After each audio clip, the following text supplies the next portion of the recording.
Well, and we came to a place too where, we had held on with a death grip to our lives, and then he had really gotten us to let go of that. And since he had provided the things that he had promised, we wanted to make sure that we didn't just latch onto those things with a new grip. We wanted it to all be his. And, we kind of made a declaration, like, at this point, we're all in.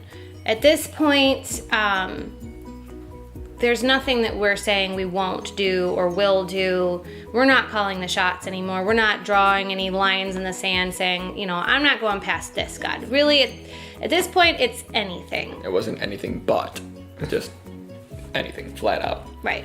And that opened up a can of worms. It opened up a can of worms. Painful can of worms. So, funny story.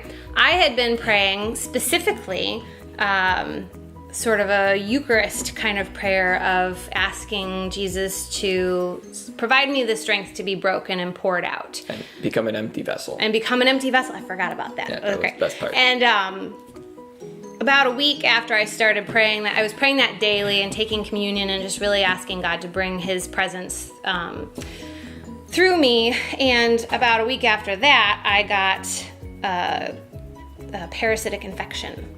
So the broken and poured out an empty vessel took on a physical meaning. It was exciting in the household. It was an interesting experience. And Alex had been praying that I was up for anything that could happen, but if it involved pain, I deal with pain a lot better if I'm blindsided by it. And then about 2 days later, I fell about 6 feet onto a chain between my legs, and I crushed 3 of my vertebrae.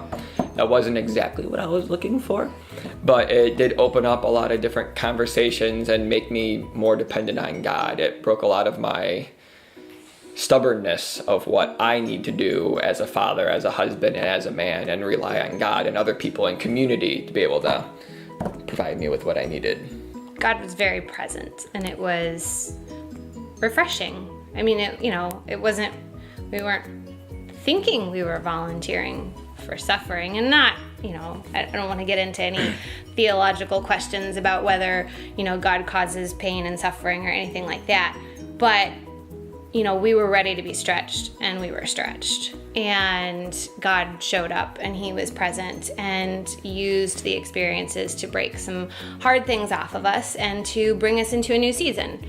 And since then, I would say that he has continued to shake things up. He has continued to move our family into a new season spiritually. His voice has become more clear. We have let go of whatever else was hindering us from moving forward. And we're no longer camped, with what we thought was the promised land and actually really is not. So we're moving on, I guess. Yeah. And being physically stretched, poured out, and broken, he's in the process of patching us up and filling us up.